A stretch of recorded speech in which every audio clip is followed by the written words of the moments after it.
I have to admit, it was pretty impressive. I'm not bragging, but people at the potluck dinner were impressed. What impressed them was I walked into the kitchen that evening at church and pointed at a pot full of field peas, and I said, "Those peas are from Dothan, Alabama." Well, I could have been wrong, but what was so impressive was the lady who brought them said, "Yes, I bought those field peas in Dothan, Alabama." I'm not saying that anybody's jaw dropped or that I began signing autographs, but you have to admit, you can't do that. You can't walk into somebody's kitchen and say, that okra right there is from Savannah, and be right about it.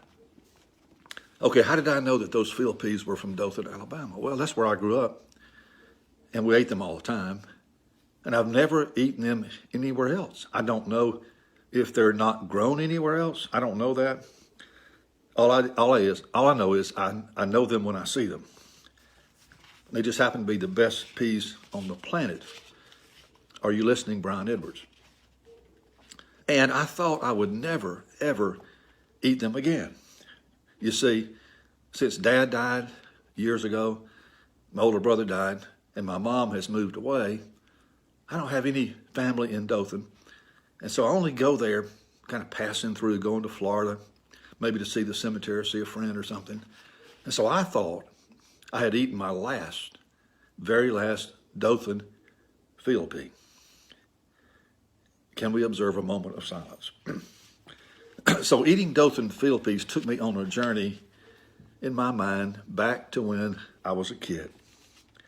It reminded me of all those Thanksgiving meals that my mom cooked all those years, and how much I and my brothers and my dad just loved those field peas.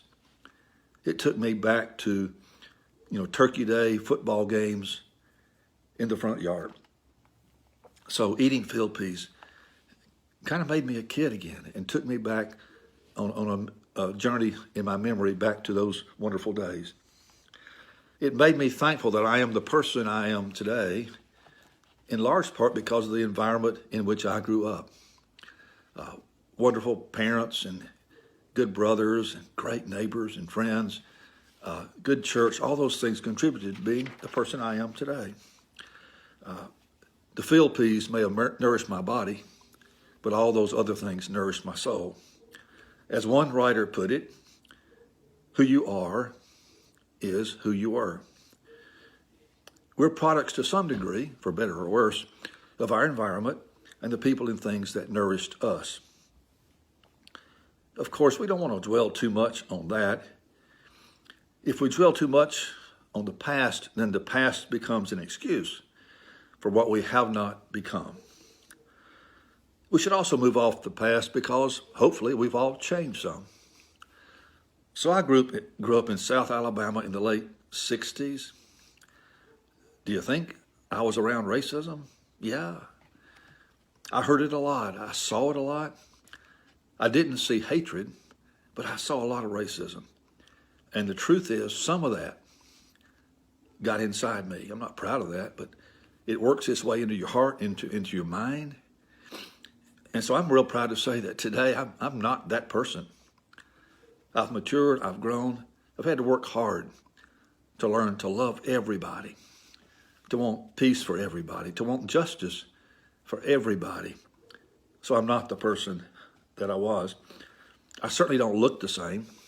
I've eaten way too many hamburgers and not enough field peas. I'm not the same because I've matured emotionally and spiritually from the kid who played football in the front yard.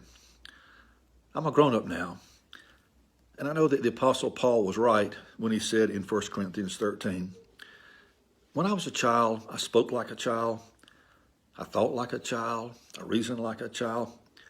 When I became an adult, I put an end to childish things. Racism, it's so childish. Put it away. And invite me over to your house, and I'll take a stab at where the okra was grown.